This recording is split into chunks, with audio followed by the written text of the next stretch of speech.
disent que vous allez avoir droit à un salaire. Tout à coup, qu'est-ce qu'ils vont penser? Ils vont penser à faire ces deux choses. Ces deux choses-là, c'est quoi? C'est acheter une voiture. Acheter une voiture. Et voilà.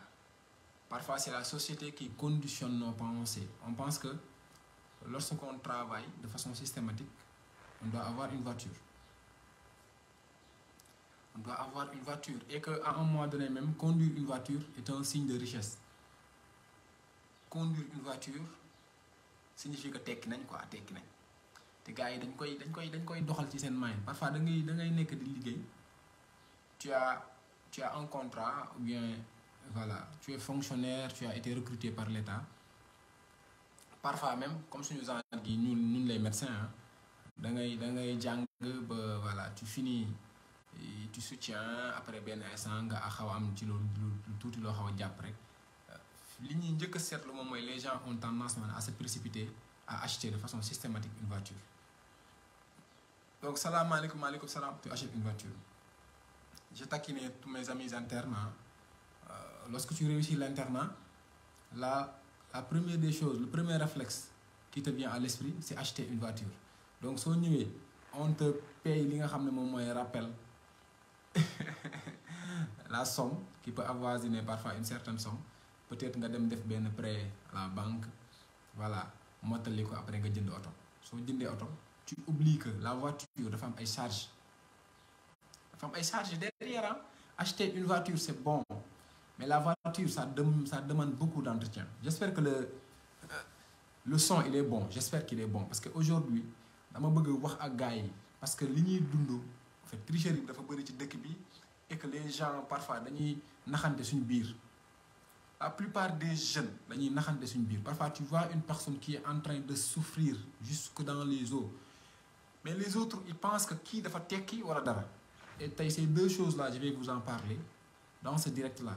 Acheter une voiture, c'est la première des choses.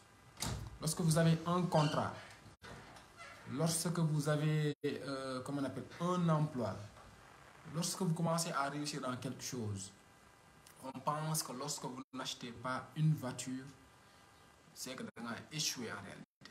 Et c'est malheureux. Quelle est la personne en réalité qui doit acheter une voiture? La voiture n'est pas un luxe, la voiture c'est une nécessité. Et lorsque vous achetez une voiture et que vous n'êtes pas en mesure d'entretenir la voiture et que vous n'êtes pas en mesure, si la voiture tombe en panne, moteur, bon, avant de parler même du moteur, hein, lorsque vous n'êtes pas en mesure déjà d'acheter du carburant, parce qu'on voit le plus souvent, certes, écrivez en commentaire du 1er au 15. Vous voyez que Dakar est submergé. Il y a trop de voitures à Dakar du 1er au 15. Il y a beaucoup de voitures. Au-delà du 15, le transit est libre. C'est simple. Hein? Lorsque tu achètes une voiture et que tu n'es pas en mesure d'assurer les charges, première charge, c'est la voiture. C'est le carburant. La voiture, c'est comme une femme. Donc, lorsque vous achetez une voiture et que vous n'arrivez pas à acheter de façon régulière le carburant, qu'est-ce qui se passe? Du 1er au 15, tu peux rouler. Parce que du 1er au 15, tu as un salaire. Du 1er au 15, voilà, donc tu mets du carburant, voilà, tu roules. Mais au-delà du 15, tu vois que la majeure partie des voitures, sont taxaw. Et ça, un entrepreneur, un fonctionnaire, un employé, projet sur le long terme, c'est à éviter de façon systématique. On n'achète pas une voiture pour impressionner. On achète une voiture parce que c'est un besoin, parce que c'est une nécessité, parce que c'est primordial dans tout ce que l'on fait. Et on n'achète pas une voiture si on n'est pas en mesure de l'entretenir. L'entretien de la voiture commence par l'achat du carburant. Ça, c'est la première des choses. Nous voyons la majeure partie des personnes qui ont une voiture, ils n'arrivent même pas au-delà du 15. Si nous avons premier 15, mais au-delà du 15, les voitures se garent. C'est la première des choses. La deuxième des choses concernant la voiture, lorsque vous achetez une voiture et que vous vous rendez compte que la voiture peut tomber en panne et que vous n'êtes pas en mesure d'avoir de l'argent pour pouvoir régler cette panne-là, vous n'avez pas droit à une voiture. Ce que je dis là, ce sont des salés qui seront très salés. Mais il faut que nous redescendre sur terre, nous arrêter d'impressionner, nous arrêter de faire semblant d'être riches, nous arrêter de faire ce sont des bêtises. Imaginez vous achetez une voiture, c'est possible hein, parce que lorsque tu achètes une voiture, ça sort mais de temps en temps, il y a fièvre. Si tu fièvre et que tu es à l'hôpital, il y a un maintenant, peut-être que je vais vous côté auto, mais je vais vous dire. Maintenant, imaginez que vous avez un auto bi panne moteur. Vous imaginez déjà. Vous avez un carburant. Parfois, il y a un auto plein d'essence ou plein de gasoil. Parfois, c'est 40 000, 45 000. Imaginez que vous avez assurer un plein dans ta voiture. Ça, c'est la première des choses. La seconde des choses, l'auto bi ñu dem nga jënd ko 1 mois, 2 mois, 3 mois après. Mieux au Japon, si tu n'as pas de garage, tu n'as pas droit à une voiture. Ah, merci beaucoup, M. Sek. Effectivement, donc ça devrait être systématique. Mais imaginez déjà, au-delà de l'INI, c'est trop dire. Hein? C'est trop dire. Imaginez que tu as un auto, quelques temps après. Ça peut être 2 mois, 3 mois, 4 mois, 5 mois, de façon, voilà, soit la voiture, def accident bu ndaw, accident bo mu def, soit par choc yi yaqku, ou il a moteur bi yaqku, ou il a yenn éléments yi nga xamné c'est nécessaire pour le bon fonctionnement de la voiture mu yaqku. Yow mi jëndon auto bi, yow tu n'es pas en mesure déjà de faire ces réparations là. Donc tu n'as pas droit à une voiture. Lorsqu'une personne se permet d'acheter une voiture, c'est que cette personne-là avait la possibilité d'en acheter 2, 3, 4. Ce que je dis là, il faudra le retenir. Lorsque vous avez la possibilité d'acheter 1, 2 voitures, 3 voitures, vous avez droit à une voiture. Mais si vous avez une auto, même carburant, tu n'as pas droit à une voiture. Même si tu n'as pas droit à la voiture. Parce que beaucoup de gens, c'est une charge supplémentaire. Imaginez, vous dépensez des millions pour acheter une voiture. La voiture a une panne 40 000, ou une panne 50 000, ou une panne 100 000, 200 000 ou 300 000. Et vous n'êtes pas en mesure d'assurer cette panne-là. Vous n'avez pas droit à une voiture. Bayil sago bi ta nga gel auto bi nga jaay ko wa ila nga tay si tu veux acheter bo waré dugg ci rapsi nga dugg ci car rapide bo waré dugg ci bus yi nga dugg ci bus yi en attendant l'argent que tu gagnes tu essayes de fructifier cela jusqu'à ce que nga am possibilité si tu achètes une voiture nga décès de l'argent bo xamné au pire des cas, panne bi gëna grave bi nga xamné une voiture peut l'avoir au-delà des accidents yi nga xamné mëna yak totalement le véhicule, c'est panne moteur. Panne moteur parfois on te dit 250 000 wala 300 000 wala 500 000 wala certaines voitures 1 500 000. Si tu n'es pas en mesure après avoir acheté la voiture d'avoir cette somme là pour que bu auto bi pané nga mën ko jël gérer ko, tu n'as pas droit à la voiture.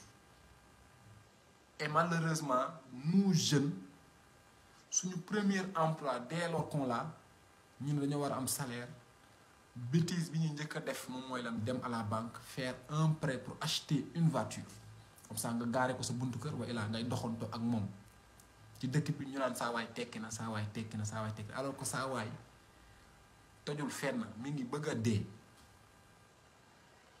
Amna ñu bari ñu dund li ma la leen di wax. Ou bien gis ngeen kenn koo xam ne mi ngi koy dund am na kenn koo xam ne tey au-delà du 15 sa voiture daf koy garer parce que amatul carburant bu mu ci def waxuma la oto bi dafa panne carburant bu mu def ci biir oto bi au-delà du 15 du mois du 1er au 15 parce que salaire bi dugg na am na tuuti wecc du 1er au 15 day jël def ci carburant bu ci defee carburant mu daw le 15 bu jotee li ma leen di wax ni y a des cadres y a ñenn ñu nga xam ne ce sont des fonctionnaires ñu nekk ci dëkk bi fii dañuy jënd yenn type d'auto yoo xam ne type de voiture yoo xam ne le 15 bu jotee ils garent la voiture parce qu'ils n'ont plus de carburant pour faire rouler la voiture. Entretien bi ci des waxuma ko, vidange, achat de cartouches, comment on l'appelle, parfois nettoyer tout le temps la voiture pour l'entretenir pour que mu gën a set. Bu weesoo lool bu amee yenn panne yi parfois nga war a jënd ay pneus, parfois nga war a changer moteur, parfois pare-choc bi am problème, parfois yu bëri nekk ci biir yoo xam ne yaa xayti yow toq ngay am mais da ngay bandi lu tu achètes une voiture. Il ne faudrait pas être plus royaliste que le roi. Nit da ngay xam sa bopp. Il faut être intelligent dans tout ce que l'on fait. Lorsque dama dajale ba am 3 millions wala 4 millions ma am 4 millions kase ak man. Mais sama gars yéen c'est une bêtise de prendre ces 3 millions ou bien ces 4 millions là dem jënd ci oto. Imagine nga jël 3 millions wala 4 millions nga dem jënd ci oto soo jëndee oto yow après tu te retrouves avec 0 franc. 0 franc. Pire nga jënd oto bi après nga am une urgence juste derrière. Urgence, soit une urgence familiale, soit une urgence au bureau boo xam ne tu as besoin d'argent. Parfois ñenn lu ñuy def dañuy jël oto boobu ñu jëndoon ñu dem bazarder ko buñ ko jëndee woon 4 millions mën nañ koo jaayee benn 2 millions 500 wala benn 3 millions pour pouvoir régler cette urgence là. Tout ça ndax lan yàkkamti. Redescendez sur terre, chers amis. Arrêtez de commettre cette bêtise là. Ku mënul bawol lu yàqu yawa jël leen seen temps. Au lieu d'acheter une voiture, pensez à prendre cet argent-là, à essayer de l'investir quelque part ou bien d'en assurer un projet parallèle à votre travail. À votre travail. Vous êtes fonctionnaire, vous êtes un employé quelque part. Vous passez là-bas 2 ans, 3 ans, vous accumulez de l'argent, vous faites une épargne jusqu'à ce que vous ayez 2 millions, 3 millions ou 4 millions. N'allez pas à la banque faire un prêt dolli ko ci xaalis bi ngeen yor ngeen dem ngeen jënd oto boo xam ne yow personnellement yaa koy dawal te boo ko jëndee jeexal. Waxuma koo xam ne am na la possibilité d'acheter 2, 3, 4 voitures kooku mu bañ a jënd oto bu dee c'est primordial dans ce qu'il fait. Balaa nga naan naam danga fay ne. Boo jëndee loo xam ne boo ko joxee jeexal yow jënd ko waru la. Vous êtes d'accord ou pas? Dites-le moi en commentaire bu dee li may wax nii vous êtes d'accord ou pas? Ñaata yoon ngeen gis koo xam ne c'est malheureux. C'est malheureux. Mais même benn oto bu benn pneu bu yàqoo sax pneu secours bu yàqoo sax amul sax lu mu ko jëndee. Parfois ñu ne la bon panne bi 15 000 francs la. Parfois ñu ne la panne bi 25 000 francs la. 25 000 francs yooyu noonu da nga naan ay damay xaar ba weer bi dee. Damay xaar ba mois prochain ñu fayaat ma sama salaire bu ma fayee sama salaire ma doogay régler panne boobu noonu. Donc qu'est-ce que tu fais? Tu gares la voiture. Soo garee la voiture lan ngay mujj? Mais li ngay mujjee kay doo ko njëkkee tey jii bu oto bi paanee nga am benn panne boo xam ne 25 000 lañ koy kii yooyu yoroo 25 000 yoo ko réparé. Fi ngay mujjee moom nga waroon a njëkkee moom mooy lan tu gares la voiture ensuite nga jël sa xaalis bi des tuuti boobu noonu nga dem mujj ci bus yi. Bu dee ci bus yi ngay mujjee kay balaa càkk kay yow kay njëkkeel ci bus yi. Doo njëkkee ci bus yi jusqu'à ce que suñu borom defal la tawfiq l'argent que tu avais eu à accumuler les millions là 2 millions 3 millions là tu prends cet argent là tu regardes un business tu investis dans ce business là. Et entre-temps que le business se fructifie, tu continues d'assurer ton travail. Ton travail va te donner de l'argent quelque part. Ton business va te produire aussi de l'argent. À un moment donné, lorsque tu auras la possibilité, tu allies travail plus ce business-là, tu auras une sécurité financière. su la neexee non boo demee ba lépp stable nga jënd une voiture soo jëndee une voiture doo am problème essence doo am problème gasoil doo am problème réparer sa oto doo am problème vidange doo am problème pour changer ses pneus doo am problème pour entretenir de façon générale ta voiture. Mais yow salaamaaleykum maaleykum salaam tu vois des gens yoo xam ne ils viennent de décrocher leur premier contrat li ñuy njëkk a def moom mooy lan non attends sama contrat bi je dois acheter une voiture. On te dit ton contrat là on va te payer 500 000 francs par mois ou bien on va te payer 800 000 francs par mois bu dee ñenn ñi nga xam ne ce sont des cadres quoi parce que fii di Sénégal boo fi fayee ko 800 000 francs wala 1 million tu es un cadre. Vous imaginez 800 000 francs wala 1 million de francs CFA yow la première chose que tu vas penser c'est que bon comme am naa benn contrat boo xam ne on me paye maintenant 500 000 800 000 wala 1 million sincèrement dama war a am oto quoi contrat oto. nga dem ci banque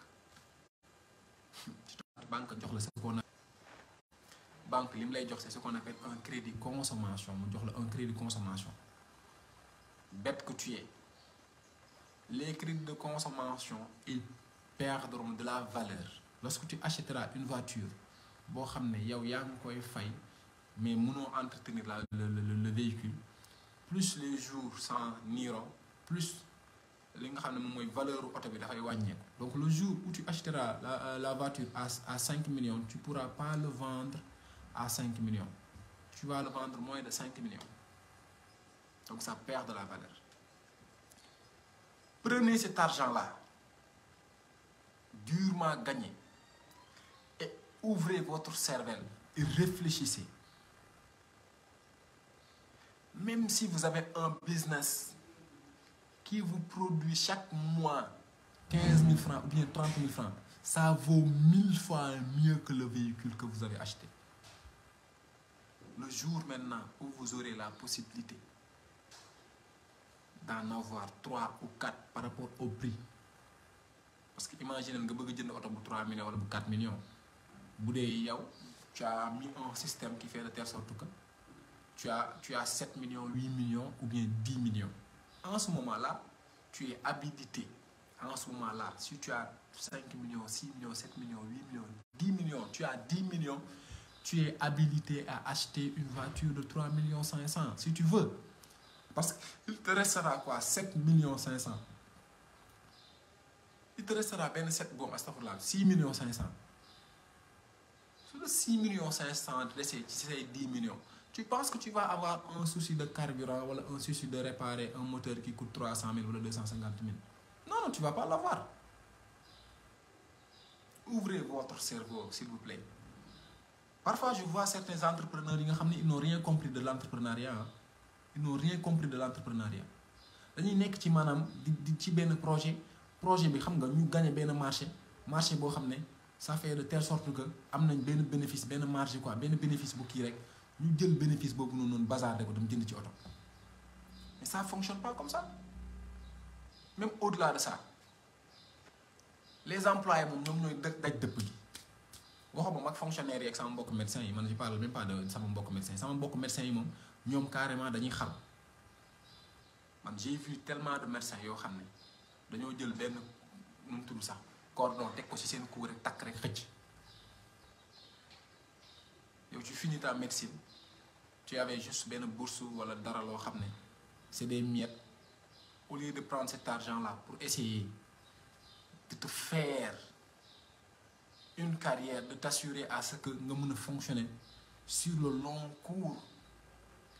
Mais da ngay gis ñenn ñoo xam ne salaamaaleykum maaleykum salaam yàlla xam na ni c'est désolé je suis désolé parfois après ñooy dem ci parfois secrétaire bi wala ci prof naan kaan ay prof amoo bon de carburant ba ma mën a may wala arrêtez de faire cela c'est pas du tout ça.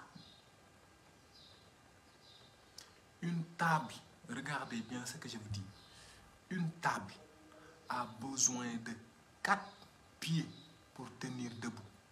Une table a besoin de 4 pieds pour tenir debout et être très équilibré. Très équilibré.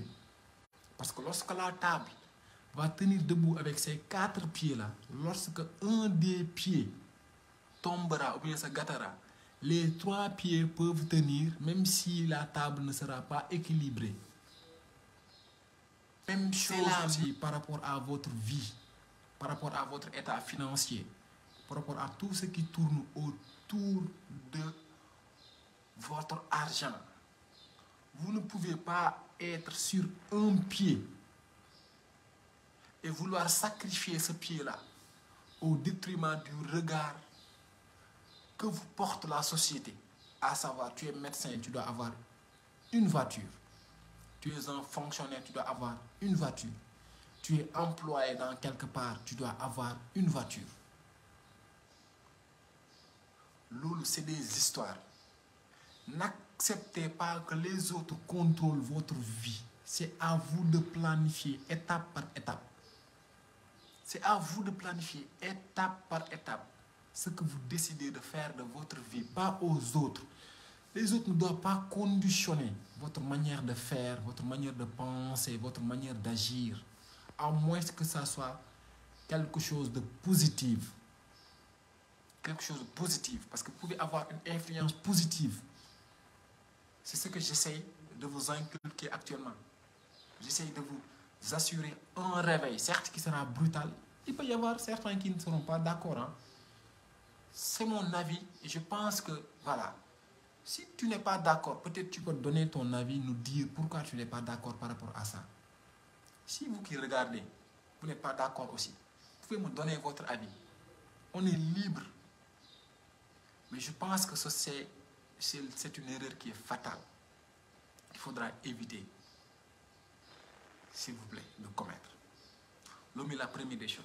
La deuxième erreur, qui est aussi fatale que la première. La deuxième erreur qui est aussi fatale que la première. Moi, commencer à tabac.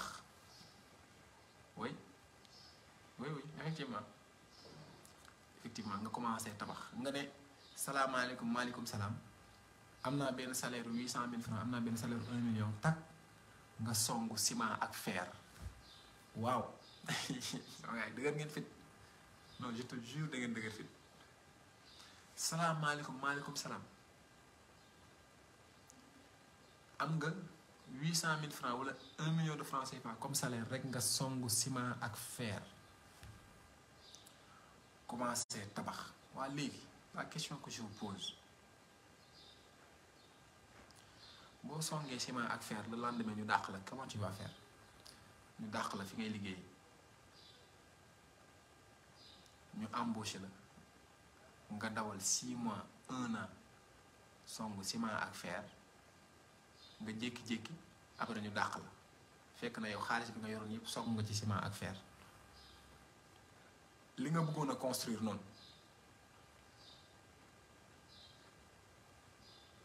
gën nga terrain mu tax tabax mu des tabax léegi yow ñu ne la am nga salaire 500 000 francs rek nga songu ciment ak fer commencer mool commencer tabax léegi vous imaginez sa source de revenu boobu noonu unique votre table ne tient que sur un seul pied. Votre table, la table que vous avez ne tient que sur un seul pied. Table, tu as une seule source de revenu qui est ton salaire. Nga jël salaire bobu non bi nga xamné y a tellement de choses qui dépendent de ce salaire là. Boudé sa wérgu yaram ci salaire bi la dépendre. Boudé sa li nga xamné ay dépenses ci salaire bi la dépendre. Boudé sa transport ci salaire bi la dépendre. Boudé tu as une famille, ce fonctionnement de famille ci salaire bi la dépendre. Tellement de choses qui dépendent de ce salaire là. Yow équilibré go dara nga songu ciment ak fer. Je ne te le souhaite pas. Un mois plus tard ñu daxal. Ciment ak fer bi taxaw. Ça c'est la première des choses. Ce fonctionnement aux familles taxaw. Et le pire, tu n'as même pas pensé à avoir une épargne d'urgence. Amoko. amoo ko léegi daal mooy lan da ngay xool sa yenn biens yi nga xam ne tu l'avais déjà acquis à un prix très haut loo jëndee woon 3 millions wala 5 millions comme il y a une urgence qui est là tu as perdu ton travail entre-temps ngay rechercher du travail sa famille kenn feebar wa il a benn catastrophe ñëw où tu as besoin d'urgence d'une somme imaginez nga soxla 2 millions ci tàng-tàng bi fekk na jëndoon nga dara loo xam ne ça avait une valeur de 3 millions 500 tu le bazardes pour pouvoir régler cette urgence parce que l'urgence ne peut pas attendre une urgence ne peut pas attendre mais bu dee yow comme prévoir ko woon yow li la intéressé woon moom mooy lan ce que la société t'impose à voir mooy la deuxième erreur bi moom mooy lan comme yow dañ ne yaa ngi liggéey rek li ñu lay wax mooy da ngaa war a am kër da ngaa war a tabax comme amoon nga terrain wala comme bon tabax sax c'est après jëndal terrain waaw da ngaa war a jënd terrain après soo jëndee terrain par ñu ne tabaxal tu ne peux pas avoir un seul pied au niveau de ta table et vouloir tenir debout longtemps c'est pas possible les aléas de la vie feront de telle sorte que ce pied unique là il est koy fauché sax doo ko xam da ngay jékki-jékki pied bi na tell sa table bi na club tout ce dont tu avais eu à imaginer durant les 6 mois ou bien durant les 1 an ou bien 2 ans de service vont tomber à l'eau. Ce que je dis là j'en ai vu parce que dama dem ba sama xol bi en fait comme dama ciy gis yu bari je me suis dit qu'il faudrait que je fasse un direct de sensibilisation pour que ñun jeunes yi ñu xam exactement quelles sont les priorités.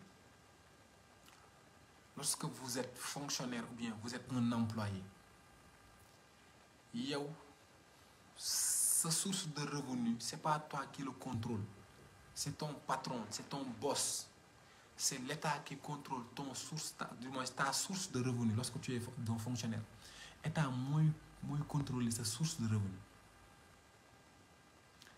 te nit ki nag wax dëgg yàlla ku ëmb sa sànqal ëmb sa sutura te heure bu xëyee lu ko neex mën na koo def bu dee toi tu es un employé sa boss mën naa xëy sa kanam neexu ko mu xëy na la tu prends tes clics ou bien tes claques et tu dégages de mon entreprise mënoo ci dara wa ilaa ñu war a am ay difficultés financières ñu xool ñu ne dañu am ñu ñuy wàññi mën ngaa bokk ci ñi ñuy wàññi mais bu la fekkoon nga def un prêt bu fekkoon la nga entamé yenn procédure yoo xam ne il te fallait de l'argent et que yow li nga jotoon na am tu l'avais déjà dépensé comment tu vas les faire si tu as eu déjà à commettre ces 2 erreurs là dites-le moi en commentaire on essaiera de trouver des solutions ensemble parce qu'il le faut dites-vous et ayez la mentalité de la table. Une table tient en équilibre sur 4 pieds. 4 pieds. Donc vous devez avoir des sources de revenus différentes de votre salaire. Et pour que ça se fasse, utilisez votre salaire comme levier. Utilisez votre salaire comme levier, j'ai dit, pour investir dans un business ou bien dans un projet.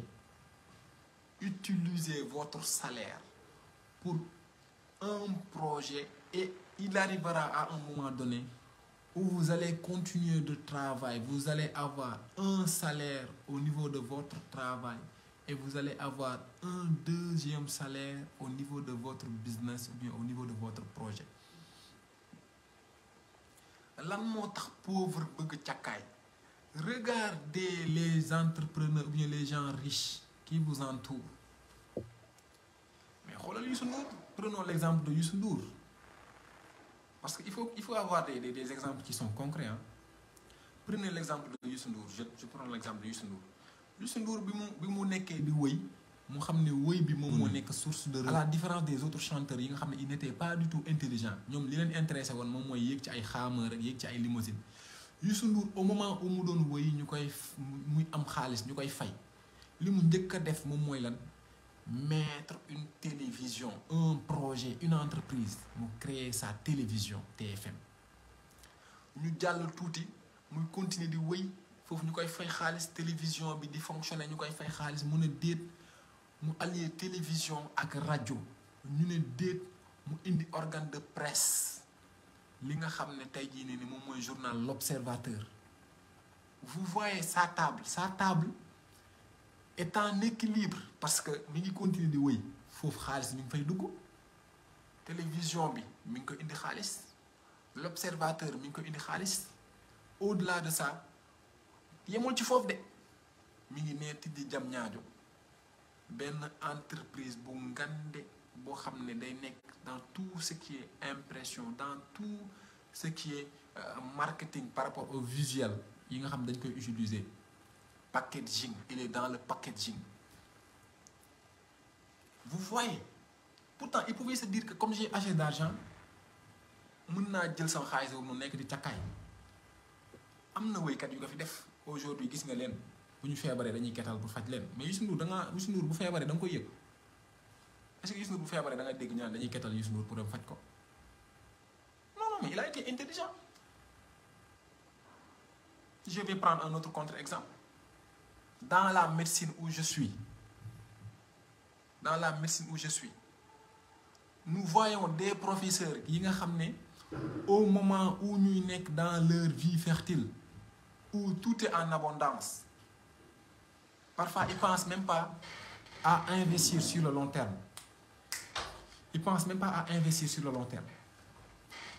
dañuy xëy un bon jour ñu dem à la retraite même fi ñu leen joxoon comme logement ils veulent pas quitter. Vous imaginez ñu joxoon la benn logement parce que tu étais prof nga dem à la retraite ñu ne tu dois quitter le logement qu'on t'avait donné mais tu ne peux pas quitter parce que tu n'as pas préparé ton après professeur tu ne l'avais pas préparé donc tu es là di buuxante ak gars yi pour que ñu yokkal la délai pour que nga mën a survivre pour que en attendant vous imaginez déjà la crème de la crème tu es professeur agrégé on te donne un logement ce logement là après sa retraite on te demande de quitter le logement parce que ñeneen ñi ci war a kii yow nga ne instant yi tu quittes pas mais pire tu n'arrives même pas à te soigner. On te paye beaucoup d'argent. Un jour, tu tombes malade, tu n'arrives même pas à te faire soigner. Mais c'est qu'il y a un problème.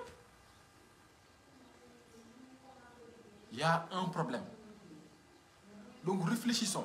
Maintenant, je vous parle des professeurs. Maintenant, imagine, soit bien interne, ou bien DS, ou bien étudiant, simple étudiant, comme ça, nous avons dit, nous avons ñetti ñaar dërëm rek ñetti xaalis yu tuuti tu te permets à avoir la folie de grandeur. Tu penses que tu es là quoi. Que yow maanaam àdduna daal ça sera juste benn pente boo xam ne amul du am benn natt bu lay dal donc yow xaalis bi ngay am rek li nga ciy xalaat moom mooy des choses yoo xam ne qui peuvent attendre. Pensez à planifier. Pensez à la psychologie de la table lorsque vous allez prendre votre argent et le dépenser dans des choses qui peuvent attendre. Je ne vous demande pas de ne pas acheter de voiture ou bien de ne pas construire votre maison. Je ne vous le demande pas. Je n'ai pas dit cela. Il faut que ça soit clair. J'ai dit et je le répète. Bu dee boo joxee jeexal joxe waru la. Bu dee boo jëndee oto jeexal jënd waru la. Bu dee boo jëlee sa xaalis tabax kër jeexal tabax kër waru la. Li la war mooy def de telle sorte que bis boo jëndee oto am loo dese loo xam ne mën naa jënd beneen oto wala yeneen oto wa ilaa mën ngaa entretenir sa oto bi nga jox doo am problème essence doo am problème gasoil doo am problème achat d'un moteur bu dee dafa tombé en panne bu dee doo am benn jafe-jafe bu dee da ngay construire dès lors que tu entames une construction normalement les étapes doivent se suivre mais da ngay gis yenn bâtiment la yoo xam ne on les a débutés depuis 1960 mënut a fexe ba àgg xool leen seen koñ ngeen xool seen entourage xool leen bu baax si vous n'êtes pas d'accord dites-le moi am na yenn kër yoo xam ne on l'avait débuté depuis 4 ans 5 ans 6 ans 7 ans 8 ans wala ay 10 ans ci ginnaaw mais jusqu'à présent kër yooyu mënut a àgg lu tax selon vous attends soo jëlee yow lu tuuti li nga yor au lieu que nga jël ko investir quelque part yow tu penses à dem def loo xam ne xaalis bu si xasee ba dugg après xaalis bi dootul mënati génnati léegi da ngay ñàkk 10 ñàkk lestek réveillez-vous s'il vous plaît il faut vous réveiller ça sert pas à grand chose hein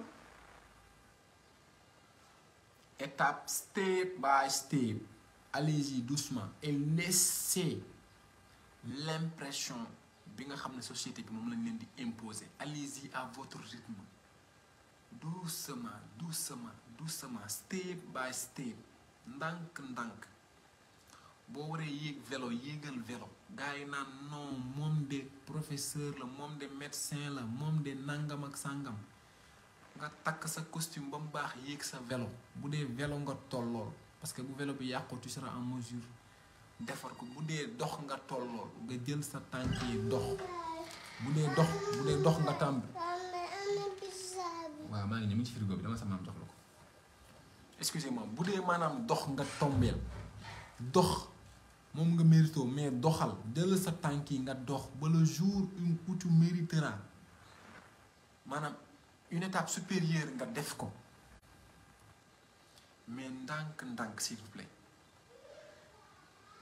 boo mérité yéeg car rapide bul topp nit ñi naan la non boo solee costume waroo yéeg car rapide ou bien yow liggéey sàngam wala entreprise sàngam nga nekk waroo yéeg car rapide dangaa war a am oto non soyez pas complexés les gars soyez pas complexés les amis il faut être fier de ce que l'on est il faut être fier ndànk ba lépp tegu su tegoo nga jënd soo jëndee di ko dawal matin midi soir panne bu ci am ci pourras le gérer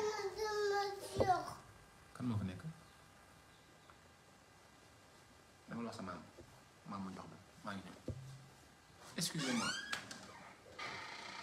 c'était votre coach docteur Babacar qui était là n'oubliez pas partagez parce que je me dis que ce sont des informations qui sont utiles qui peuvent aider beaucoup de jeunes donc on se dit déjà à la prochaine pour un autre direct sur ce